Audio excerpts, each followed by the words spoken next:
I think what we've seen over the years is a very kind of procedural, administrative approach to sexual harassment. Even the fact that one of the biggest changes has been a move to zero tolerance stance, like a Mm. statement of how you want to be in relationship with this. Like that's a nice aspiration, and it makes sense to have policies and processes.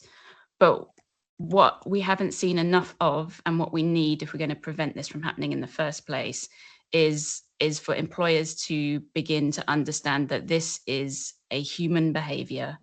It happens in relationship. It's a quite a complex human behavior that we are being rightly asked to stop from happening in our workplaces.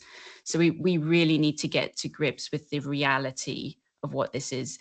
Your policies are just the foundation. It's a bit like having a New Year's intention. You can have the intention, but you actually have to live it in order to create whatever change it is you want to see. And so definitely really understanding that there's more to this than policies, processes, reporting processes. We have to get into those kind of human dynamics. And when we do that, actually, there's a lot of behavioral science waiting for us to use and to start applying in our workplaces so that this work doesn't feel so scary. We need to understand that not all sexual harassment is the same. It's not perpetrated for the same reasons, not in the same ways. Sometimes it's intentional, sometimes it's not. We need to kind of really lift the lid on what is this behavior about and get a level of sophistication, just as we have in other areas of the workplace. I mean, you could take fire safety as an example. Like there's some real science behind all of that around what materials are not allowed in a workplace, where they're stored, the fabrics we use, where fire alarms are positioned. There's a lot of thinking around that, and we need the same level of thinking when it comes to workplace sexual harassment. Yeah. And is that what you mean when you talk about skills? So your book talks a lot about the importance of skills. So what skills do we need in our workforce? Yeah, so much of this is about skills. So if you're thinking about training, I think historically the kind of training that's been offered to employees has been awareness raising. I think it's really important to recognize that the most people are aware of sexual harassment. I mean, it's in the media constantly. That there is a good general awareness of what this is and how it shows up, but being aware of something doesn't give you the knowledge of what to do in the moment when it's happening, how to step in as a bystander, what you might do if you're on the receiving end of it too, and also the skills of self-reflection.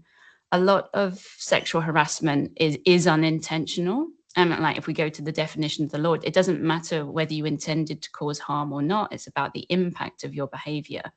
And so we need the kind of training where people are invited to be able to self-reflect.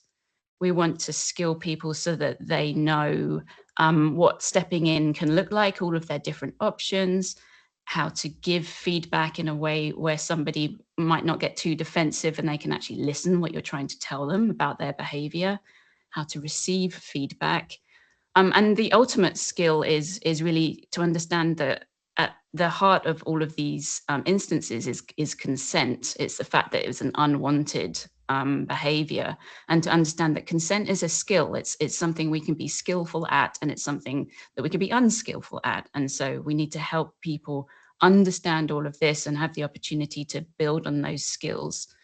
And what we're really talking about is psychological safety. Psychological safety is not we are all nice people and nothing bad ever happens here.